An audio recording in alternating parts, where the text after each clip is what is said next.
why are you alive? Have you ever thought about that before? Like, I think we all have on some level. I know I have. But have you ever taken a moment to actually try and dwell down on that thought?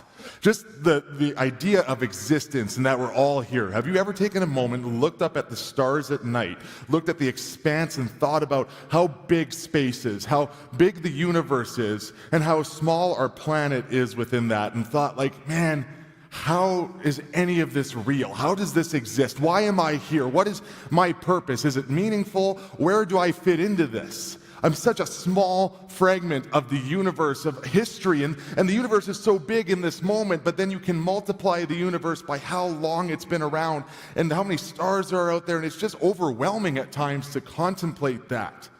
And within this infinitely or seemingly infinite timeline that is existence and the world and the universe, it's hard to get a grasp on where do I fit in. Think about it. Even what is the point? Even whoever has fitted in.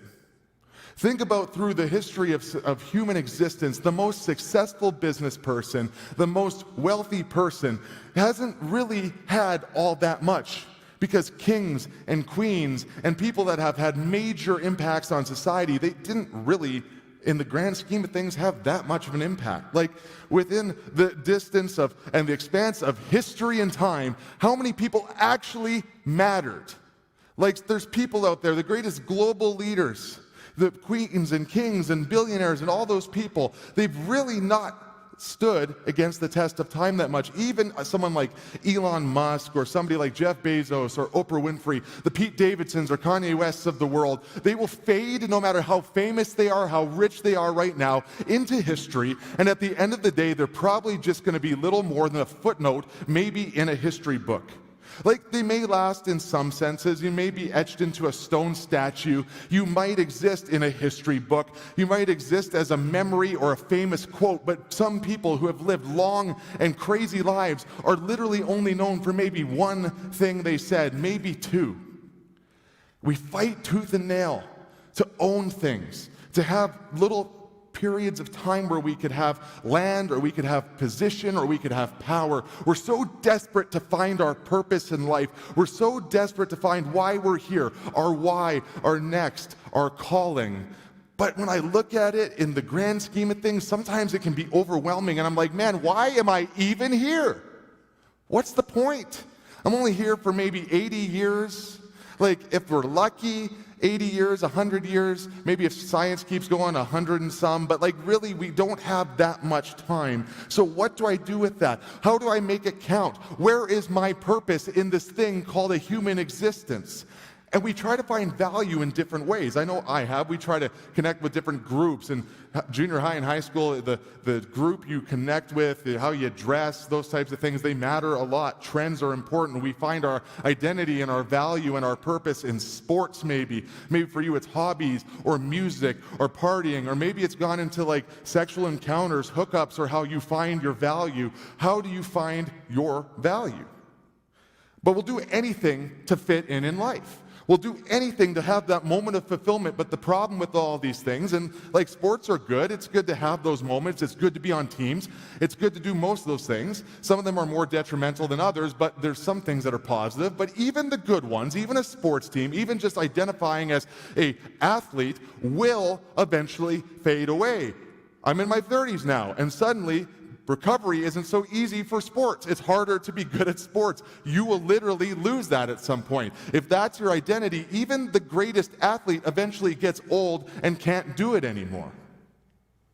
The feeling of fulfillment from these things comes and goes, and if you find your identity, if you find your value and your purpose and existence in these things, it is a fleeting mist that disappears. You will not find your joy in that. So, why are you here? Really, what is your purpose? Why do you exist? Why is there air in your lungs? Why were you born? Why are you here at all? What is your next?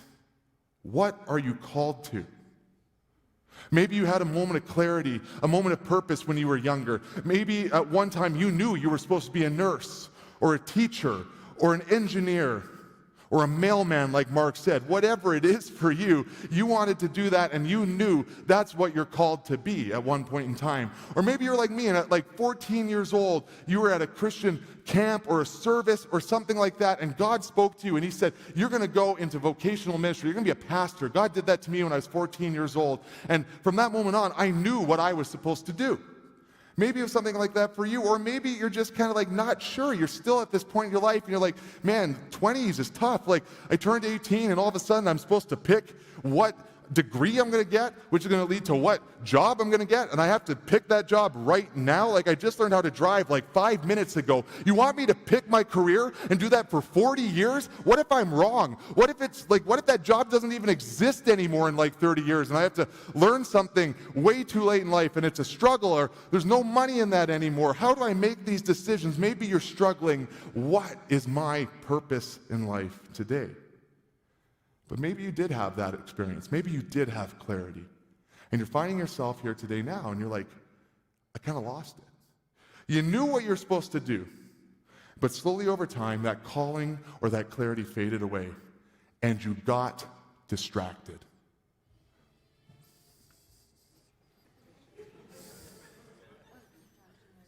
You got distracted. That was weird.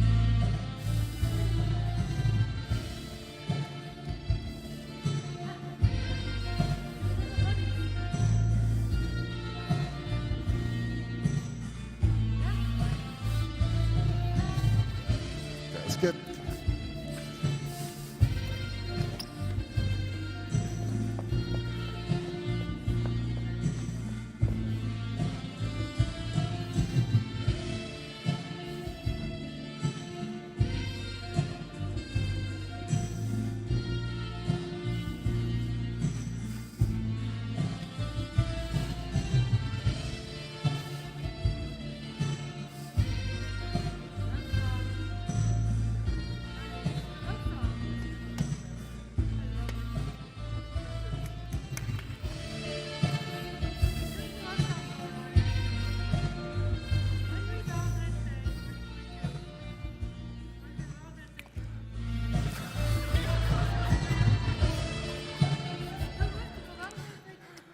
Maybe your distraction wasn't as ridiculous as that, but maybe you got distracted somewhere along the way.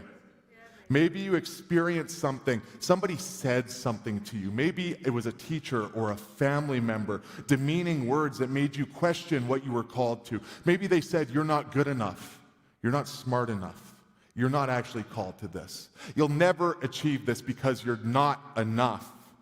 And you found yourself believing those words and letting them seep into your life. And as time goes on, you faded away. You drifted from your calling, and you're in a space right now where it's like, I don't even know anymore if I was actually called to that. Maybe it wasn't God. Maybe it wasn't the right thing. Maybe it was something that I made up in my mind because I was a dumb kid and I just got caught up in a moment. I was manipulated. It can't be true because I'm just not there. And you just start to believe the lies in your life that have been spoken to you or that you've kind of put on yourself over time.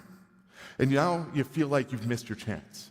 You feel like it's too late. You already started that degree. Maybe you already dropped out from the degree that you were supposed to follow. And you're like, man, I missed the mark. I'm in trouble. And you're like, I don't even know if it was a legit thing because why would I be called to something that I can't do? And I just don't know what to do about this anymore. Why should I even bother with this? Why should I even try? We're just going for another rotation around the sun. Life is meaningless. There's no purpose. It's just, let's make as much money as we can. Let's just go to work, go home, wake up the next day, do this year-round, and maybe if we're lucky, we can save up enough money to maybe visit Kelowna, and if we're lucky, Hawaii, and do that for 40 years, and then retire, golf a bit, and then die. Sounds great, right? That's not what I want to do. I don't know about you. Golfing is great, Kelowna is great, but there has got to be more to this existence than just that. And I want to talk about that tonight. I want to talk about calling. I want to talk about the call to your life. A calling to whatever you want, whatever you're called to do, but specifically even towards God's calling to you and what He's drawing you towards. So let's talk about a guy in the Bible, a guy who goes by the name of Saul. Now, there's two Sauls in the Bible that you may know or you may come across if you read the Bible. And there was a king in the Old Testament, the first half of the Bible, that was named King Saul. This is not that Saul. This is a guy named Saul who was a Pharisee. And this is shortly after Jesus died, rose from the dead, and ascended to heaven and started the church. The church is in its infant stage here. It's gaining momentum, it's building up, and it's starting to gain some followers. But it's really not that established. And you got to remember, the reason that Jesus was murdered was because the Jewish leaders at that time were very corrupt, and they loved to manipulate the situation, use legalism to try and control people and oppress them in a way that God never intended. God wanted relationship, and they wanted liturgical, they wanted rules, they wanted to have things that gave them a power and authority to oppress other people and make themselves look good and boast about how great and how spiritual and how authentic and great they were when they actually weren't. So that's kind of the season. So this guy named Saul, he's a second generation Pharisee. So he's got lineage. He was born into this. So, you ever met somebody who's like the second generation in the line of work you're looking at, or, their dad's the boss of your company, or the dad's the manager, and they've been they just have that era to them, that feeling of pride and arrogance. Well, that would have been him. Not only that, he was trained by one of the most renowned and respected rabbis. Back then, if you wanted to become a Pharisee or a rabbi, only the best of the best were taken and were accepted to follow a rabbi and follow them and learn from them and be mentored by them. And so Saul had been picked by this world-renowned, this super famous, super respected rabbi. He was high society in Jewish culture. This guy was at the top. This guy was living the life, and he was on his high horse for sure. And so as this is happening, as the Christian religion is taking off, he knows that in his mind, to fall in line with what he's been doing his whole life, with everything he's committed his life to, the thing that he finds his pride and his identity in, is to end Christianity. To hunt down Christians, to imprison them, to kill them by any means necessary. Saul is like, listen, I'm going to stop these guys. I'm going to stop these clowns. I'm going to break them. I'm going to wreck them, and I'm going to get rid of them. So he's on this manhunt. He's a bounty hunter trying to get Christians, trying to get rid of them and to eliminate this Christian religion before it can get out of control. Now, hot take, spoiler alert, there's 3.5 or more billion of us around the world right now. So he didn't do a great job, but this is how it came to that. Saul takes this role hunting Christians. In fact, we see in the book of Acts, which we're going to be looking at in just a second, it's the second half of the Bible, and it comes after the Gospels, the first-hand accounts of Jesus, Matthew, Mark, Luke, and John. And then it goes into this part in Acts, which is really the starting of the beginning of the church that we are still a part of today. And he is one of the people, he actually oversees the first recorded martyr. Now, a martyr is a term for somebody who dies or sacrifices their life for their faith. There's this early Christian, this disciple named Stephen. And Saul stands over and nods in approval and oversees this stoning and murder of this Christian named Stephen. So Saul's a pretty bad dude. He's seething. He's just spitting hate. He's ready to just take down as many Christians as he can. And he figures out that there's some Christians in a city called Damascus. And he's like, you know what? That's the next spot. We're going to go there. We're going to round them up. We'll kill them if we have to. For sure, we'll put them in prison. He is on a mission. He knows exactly what he thinks God has called him to. He is confident as it gets. No question about what he needs to do. And we catch up with Saul in Acts 9, and we're going to look at verses 3 to 9. He's on the road to Damascus. He's on the march. He has his marching orders, and he's ready to go. It says, he was approaching Damascus on this mission. A light from heaven suddenly shone down around him. He fell to the ground and heard a voice saying to him, Saul, Saul, why are you persecuting me? Who are you, Lord? Saul asked. So he kind of guessed this was God. And the voice replied, I am Jesus, the one you are persecuting. Now get up and go into the city, and you will be told what you must do. The men with Saul stood speechless, for they heard the sound of someone's voice, but they saw no one. Saul picked himself up off the ground, but when he opened his eyes, he was blind. So his companions led him by the hand to Damascus. He remained there blind for 3 days and did not eat or drink. Saul eventually connects with some believers in Damascus, with some disciples, some Christians. And kind of a summary of the story, I encourage you, read through Acts. There's 28 chapters. It's worth going through, even if you go through a chapter a day. And he connects with these Christians. They pray for him, and his eyesight returns, and eventually they start to train him. Now, listen, you got to remember, this guy had killed one of their friends. He was literally on the way there to kill them. So at first they're a little hesitant, right? They're kind of expecting it to be like, oh yeah, how about that Jesus guy? He's pretty good. Gotcha! In jail you go! Like to turn on you immediately. But he had the right intentions, but I would have been totally skeptical of him. But he eventually gains their trust. He eventually is trained more and more, learns the ways of Jesus. He's mentored by these people. And eventually he picks up his own mantle. He picks up his own mission to now share the gospel. To now be somebody who no longer persecutes Christians, but somebody who advocates for Jesus. Saul's life was on this very stable trajectory. He knew his marching orders. He was certain that he was on the right path.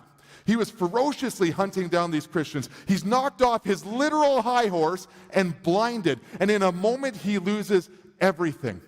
In a moment, his whole world is set off pivot. He's knocked off his rocker. He is in big trouble. And suddenly, he realizes that he's been wrong the whole time. That the people that he has been persecuting, the God that he's been persecuting, the Jesus that he has been giving his life to end the movement of, is telling him, you had it wrong the whole time. Now, stop persecuting me. Get on the team and serve me and do what it takes, whatever it takes. Change your life. He was feared. He was respected. He had authority. He had power. He had everything. He was riding high, and then God disrupted his life, changed everything. Jesus steps in and disrupts the patterns, disrupts the trajectory, steps into what he thought was the right direction and sends him off on a completely different situation.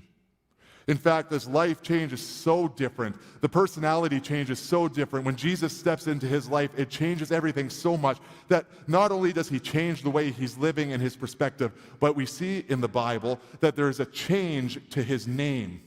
He no longer goes by Saul. You have to remember, and when we look at Jewish history, it was really important. Their names meant a lot. What the names meant a lot. So he would have looked at being Saul. He looked at the way that he was living before Jesus intervened and changed the way that he saw the world. And he's like, I can't be Saul anymore. And we see Saul become Pastor Paul. From a murderer of Christians to a pastor. This is a huge change in a very short amount of time.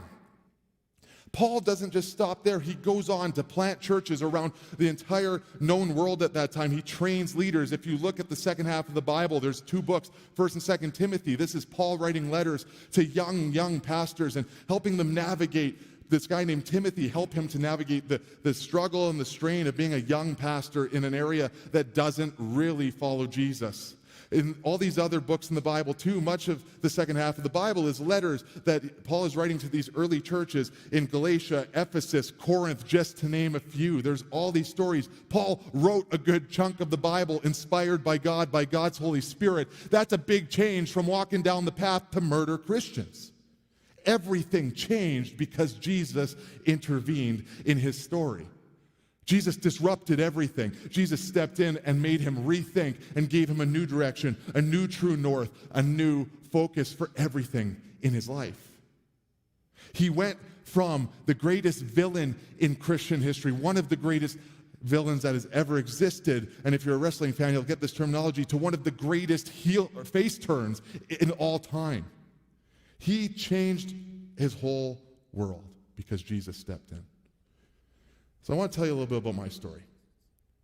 I have always, basically since I can remember, at least when I was 14 on, I don't remember a lot before 14, but around 14 I was at a camp like I mentioned. And I knew at that camp, not in a great crazy moment or anything, but in a quiet time, God told me very clearly, Jeff, you are going to be a pastor. You're going to go to Vanguard College, wearing their shirt, they were just here, they're out in front, should talk to them. I was supposed to go there. I knew that.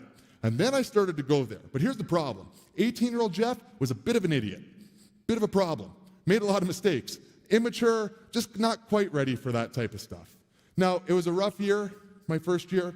You know, I got mono. I think I've referenced that before. Mono really sucks. You sleep all the time. Hard to really do well in school. Also got my first girlfriend. Really distracting, just at the best of times. And I just didn't do that hard of work in school anymore. Now, it really led to me having a 1.01 GPA. You have to try to be that bad. Like, that's low. That's like that is another level of failing. So I figured that I wasn't really cut out for it. And I thought, you know, there's a couple of hardships during that year. I was struggling. I'm like, if this is what God's calling me to, there's got to be another way. So I was like, maybe God is calling me to help people by being an electrician. Bit of a stretch, but I thought that I could do that. I thought maybe I had heard wrong. I could kind of take what God had told me and just bend it enough that, you know, setting up pot lights would be the same thing. Now, I was trying to figure out life, so I'll give myself a little bit of grace. But I quickly realized that ain't it. Like, I am called to this. This is what I'm supposed to do. And God spoke to me and said, come back to school. So, right, that should just be the end of the story. Everything was good after that. No, not at all. There was bumps along the way. Let me tell you, trying to pull yourself out of a 1.01 GPA, it doesn't just happen overnight. It was a constant struggle. There's, like, looking at a bachelor degree when you're 18 or 19, like, it can feel like a mountain to climb at the best of times. But I'm telling you, when you're at the bottom of a mountain, you spent a year digging a deeper hole half the size of the mountain, and then you have to climb all of it again. That's tough. But I started that climb. And things eventually happened, some out of my control, some, you know, I still wasn't always the best student. But I got myself into a couple situations where it felt like I was never going to achieve what I was called to. At kind of the peak of it, I ended up at a church, and I got really hurt at that church. And it's not anything about that church. We don't talk bad about other churches here. We're all on the same team. But some people made some mistakes, and some people really hurt me and brought into question my calling. Some of it was my fault, but they really just said, Jeff, like, are you even called to this? Do you even have a passion for this? Basically made me question whether or not I could ever do this, be a pastor, if I could ever be what I was called to be, and it wrecked me. And long story short, I got married, and I had a whole year and a half, basically, of schooling left, and I knew I needed to finish college, but I just thought, how am I going to do that? I got to pay for rent now. I'm not living at home. I'm married. There is no way for this to work, so I got a job at a lumber yard, and I was working there, and it was like minus 40, and you're working outside, and I was trying to do an online class. You work 12 hours a day, and then you try to come home and do an online class. Try it. It stinks. It's not sustainable. I got like one done. I'm like, I can't do this anymore. And I always kind of was trying to find a way to make this work. But it was basically in the middle of February of 2013. I remember I was out back. I was literally the most futile, most annoying, frustrating job you could do, just shoveling snow off of countless lumber bundles. And then by the time you're done, there's that much more snow on it again. It was just endless work. And I remember thinking, this is my life. This is my life. I've made all these mistakes. Those people that hurt me were right. I'm going to be here for the rest of my life. I'm going to be 50 years old. I'm going to have a hurt back from hauling lumber all the time. I'm going to have spent my whole life doing this job. And it wasn't a bad job, but it wasn't what I was called to, and I knew that. Every day I would be driving, and I'd turn the corner towards work, and I don't have a full panic attack, but I just have this feeling of like, I can't do this anymore. Like, this just isn't where I'm supposed to be. Like, something's wrong. I felt really disconnected, and I couldn't stand going there anymore. And I remember just thinking, it's over. This is it. I messed up. I'm never going to get to where I'm called to. I'm never going to get where God has called me. I messed it up, and it's my fault, and I've ruined it. And I remember just crying back in the back 40 of the lumber yard. Luckily, no one caught me. Nobody saw me. But I just remember having this moment of, it's done. It's over.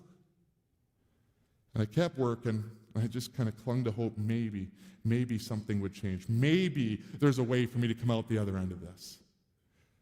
And then opportunities started to come up. I remember it was late August, and me and my wife were looking at maybe getting a house. We're going to get a mortgage 2 weeks after this day. Like, we're 2 weeks away from signing a mortgage, and they had kind of started to talk to me about a promotion and taking the promoted job at the lumberyard, and it's kind of like we're starting to plug in. And that night it was August 20th, 2013, and I went for a run, just like lots of other nights. And I remember standing by this pond and saying, like, God, this is it. This is what we're going to do. And God just spoke to me and he said, Jeff, if you don't follow through, like if you follow through with this thing, get this mortgage, that's it. Like you're going to, I don't know how you're going to get out of this. Like he basically said, don't do it. Stop. Big red flag. Go the other direction. Like move in the opposite direction you're heading because this is kind of it. Like I don't know how you're going to, like this is the wrong decision. And in that moment, I just started crying again. And I'm not a crier generally, but I was weeping. And the problem with going for a run and crying is you're like 3 kilometers of crying back home. And there's a little couple awkward interactions. There's this giant man out of breath is weeping as he's running past this old lady and her dog. It's uncomfortable for everybody, but it was something that I was experiencing because God was intervening. He was saying, you have to change. I called you to something.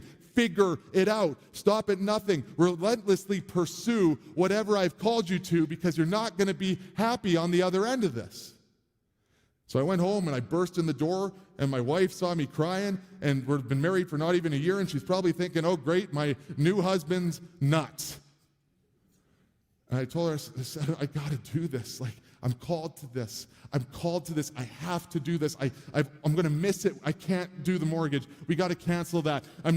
We got to figure something out. Somehow, I don't know how we're going to afford it, but we got to go back to school. And I'm not even sure how it happened, but we realized that I could do this by doing every newlywed husband's dream, moving in with your in-laws. In Devon, half an hour south of Edmonton or so, 15 minutes. And I'm thankful for my in-laws. You can't ask for better in-laws to move in with. But that was not what I wanted to do in my mid-20s. But I did it. The run was on August 20th. Within a week, I was meeting with my program director, and 2 weeks later, I was at the first day of school. And it wasn't easy from there. I had an advanced course load, and I had to do 2 classes over Christmas break. 2 whole classes online. And then they sent me the wrong books, and I had to do it all online. It was horrible. I was up from like 8 a.m. till 2 a.m. every day for 2 weeks.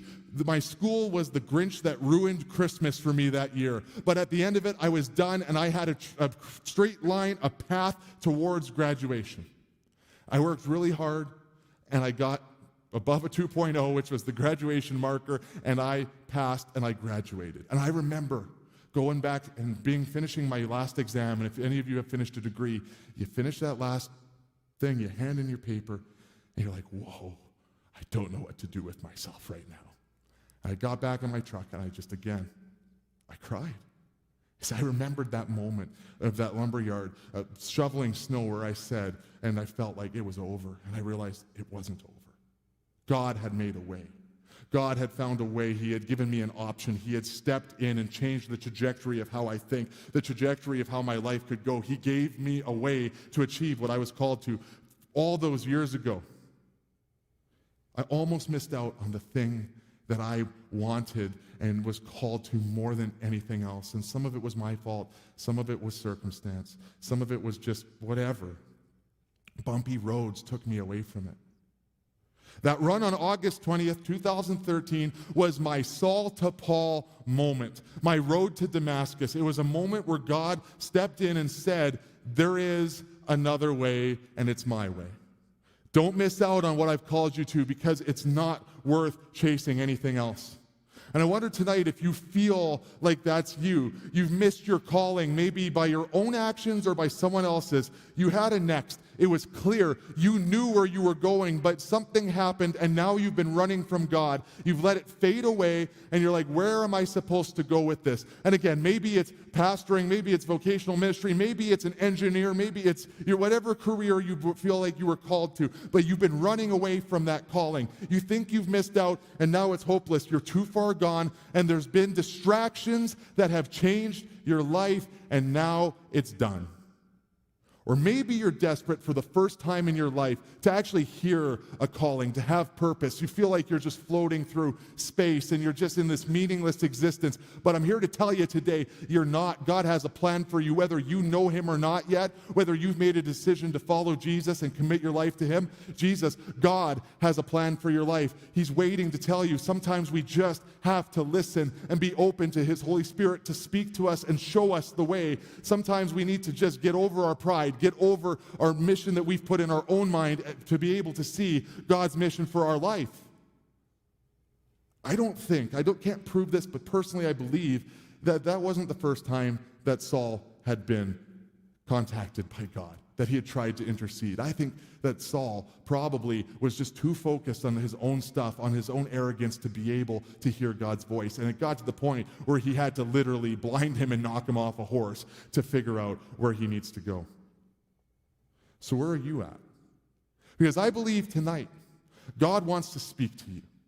I believe tonight that God wants to show you your next, your calling, who you're supposed to be, what you're supposed to do. He wants to call you back to the first time you heard that call, the first time that you knew where you were supposed to go, to take you to that moment and remind you that that moment has not gone. That moment is still true today like it was all those years ago, all those weeks ago. It's still your moment. It's still your future. To the first time you heard it, to believe again, to hope again, to feel his presence again. Some of you in this moment, you think you know exactly what you're doing, and maybe you do. Maybe you're right on the right path. I'm not here to tell everybody that you got to change everything about your life. Like whatever you're doing just doesn't matter. Change it, figure it out. But the fact is, Saul also thought that he was on the perfect path. And sometimes we have to just be willing to listen to God, and sometimes he'll just reaffirm, yeah, that's the right way. Or maybe he's going to tell you to do something completely different. I don't care. And God doesn't care if you're 2 years into your degree. He doesn't care if you're 4 years into your career. He doesn't care if you're in your master's. He doesn't care if you really wanted to do this or that. Your purpose, your mission is the most important thing when it comes from God. And I'll tell you this, following God isn't always comfortable. The change in Saul's life to become Paul and live for Jesus was very, very difficult. It changed his life. It wasn't comfortable. It was a problem. He actually suffered a lot. But following God isn't about comfort. Comfort comes and goes. But there's a peace that comes from knowing that you're in alignment with God's will for your life, that transcends, that overpowers any momentary comfort that comes from owning things or position or power. Any influence, any of those things. I'm telling you, whatever you've been seeking after, if it's not in alignment with God, it may be comfortable, but you will never, ever have peace. It wasn't easy for Paul. His life got harder. Yeah, he wrote the Bible. He has, we're talking really nice about him right now, but it got harder, way harder. He was arrested. He was beaten regularly. He had rocks thrown at him. His family and peers would have turned on him. His life was flipped upside down. He was shipwrecked, and eventually he was murdered for following Jesus. But yet, within all those things, in a book called Thessalonians, 1 Thessalonians, in verses 5 to 18, he says this. Under all of that stress, all of that chaos and suffering, he says, be thankful in all circumstances, for this is God's will for you who belong to Christ Jesus. Be thankful, because when you're in alignment with God's will, it doesn't matter what else you could chase or have, you will never be happy, because you belong to Jesus and you need to serve Jesus. And if you follow what Jesus has for your life, you're going to find peace, you're going to find joy, and you're going to be able to humbly walk with God in a way that is fulfilling and changes the world around you for the better. He knew that comfort away from God's will failed in comparison to the peace that is right there when you're where you're supposed to be and called to. So tonight, the band's going to come up and we're going to sing a couple of songs. But beyond singing a couple of songs, beyond the words that we sing, if you're comfortable, you can sing those songs and sing those words, but I want you to listen above all else. Think and talk to God and let his Holy Spirit step in. Let Jesus speak to your heart. To be open to something changing in your life. Be open to God speaking to you and changing the trajectory of your life forever, not for more comfort, but for more purpose, more peace, and just more passion for the world around you, because we're called to share the gospel with the world around us as Christians, as followers of Jesus, and we need people to do that. Some of it's in pastoral ministry, sometimes it's working in a church, sometimes it's just being a Christian, and wherever you've been called to, God will call you to be an example of Him, to show Jesus to whatever workplace you're called to, whatever school you're called to, whatever it is that you end up doing, but it needs to be what God has called you to, not what is more comfortable for you. Because in the moment, comfort will be great, but at the end of the day, being where Jesus has called you to is what's going to leave you fulfilled, and it's going to bring you to the place where you're maximizing your potential and you're living a life that feels worthwhile. That's the purpose. That's why you exist. It's to serve God. I believe tonight that God's going to change some hearts. He's going to give clarity to people. He's going to disrupt some lives in a good way. But I ask you, will you open your heart? Not sit there closed off to it, but let the Holy Spirit step in. Let Jesus speak to your heart. He may call some of you to be a pastor tonight. He may call some of you to be a teacher tonight. I don't know. It's between you and God. But open your heart. Take a few moments. Listen to the music. Sing along. But just hear God's voice, because I know He wants to speak to you.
this is my surrender.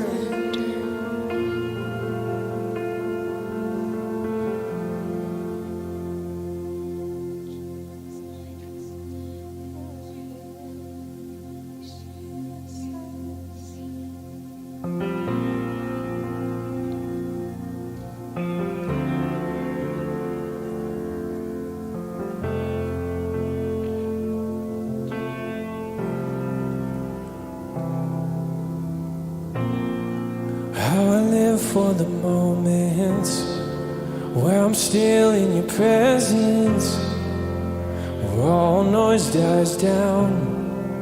Lord, speak to me now. You have all my attention. I will linger and listen. I can't miss a thing. And Lord, I know my heart wants more of you. My heart wants something new, so I surrender all. And all I want is to live within your love, be undone by who you are. My desire is to know you deeper.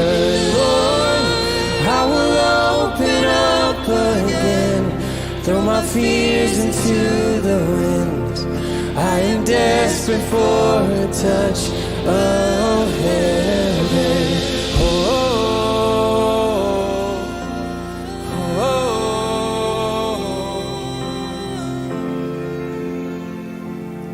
oh. Sing you're the fire in the morning. You're the fire in the morning. You're the cool in the evening, the breath in my soul, the life in my bones. And there is no hesitation in your love and affection.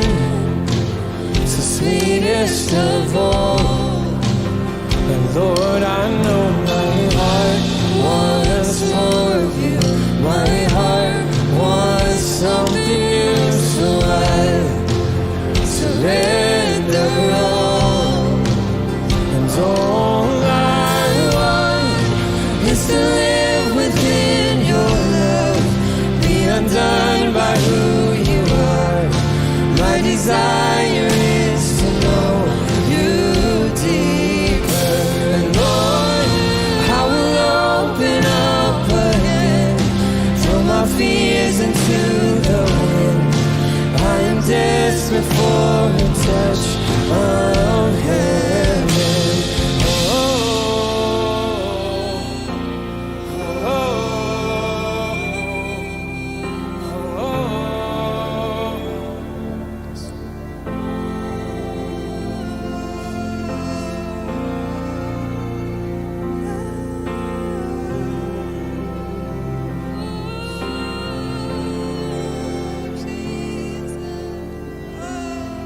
I open up my heart to you.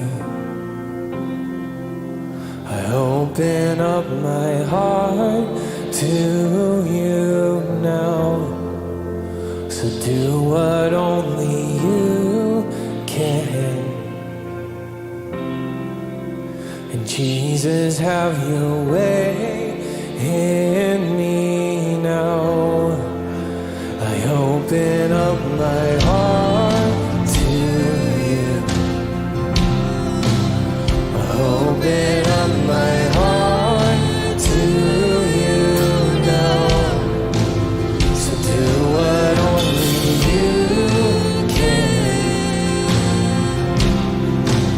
And Jesus, have your way in me now.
be undone by who you are.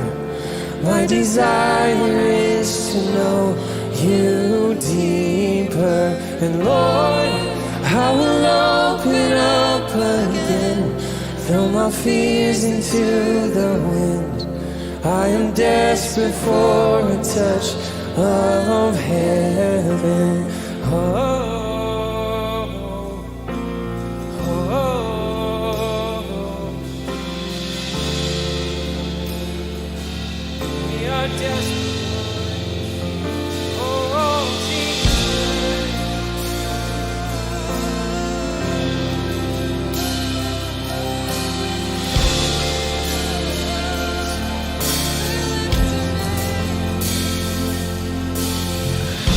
My love, all my love, all my love, you can have it all.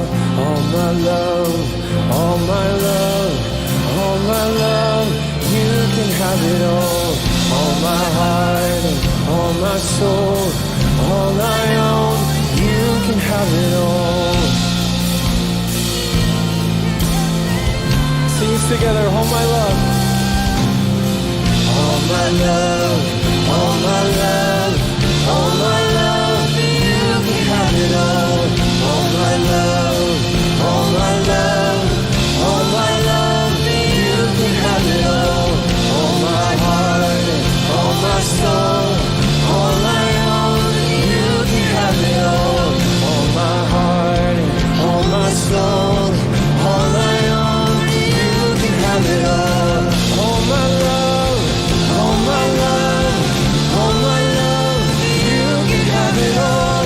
All my love, all my love, all my love, you can have it all.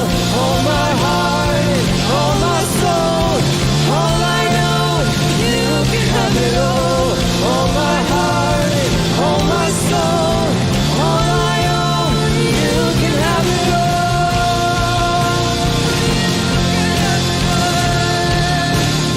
You can have it all.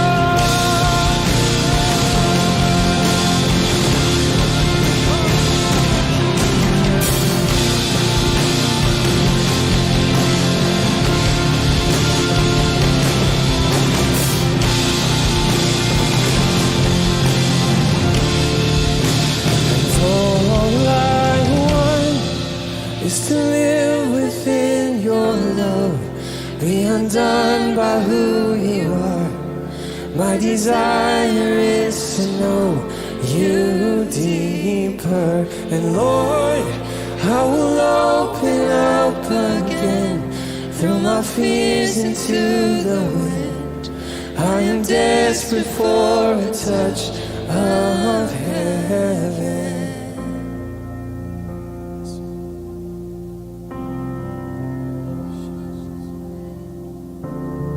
In a book called 1 Peter, chapter 2, verses 9 to 10, it says, "But you are a chosen people, a royal priesthood, a holy nation, God's special possession, that you may declare the praises of him who called you out of darkness into his wonderful light. Once you were not a people, but now you are the people of God.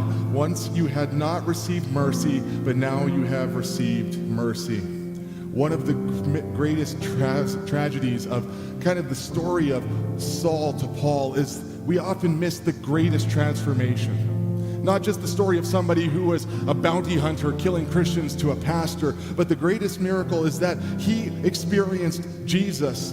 More than his vocational call, he learned what we all need to know, is that whether you are a doctor, whether you are a pastor, whether you are a paramedic, you are called to serve Jesus. And there is no better decision you can make in your life than to choose to follow Jesus. And maybe tonight that's something you're starting to wrestle with, or maybe it's something you believed a long time ago, but it's faded away, and it's time to come back. If there's one thing we can learn from the story of Saul to Paul, it's that it's never too late. It's never too late. So if that's you tonight, you don't have to come up to the front. You don't have to, do anything that you're uncomfortable with, but just pray in your heart along with me. Say, God, I'm still figuring this thing out, but I know that you're real. Jesus, I know you died on the cross, and as I put the pieces together, I want you to be God of my life. I want you to come in my heart and change the trajectory of everything I think, of everything I say, and of everything I do. Jesus, change me and help me to change the world for you. I want to follow the calling that only you give and experience the peace that only you can bring. And whatever that means, I'm willing to walk through that. So Jesus, be God in my life, and I'm excited to see what the future holds for us together. In Jesus' name. That if you made that decision, good for you. That is the best decision you can ever make. And if that's you, we're going to put a link on the screen. You can head to theprojectyeg.com/next and just let us know a little bit about you. And even if you're not quite ready to make that decision yet, if you want to have a conversation, you can contact us there. Go on our Instagram, come talk to us at the Connect booth after, whatever it is. We want to celebrate you, and we want to celebrate with you, and we want to talk to you about Jesus. That's why the project exists, for people to hear about Jesus who are seeking and searching for purpose in life.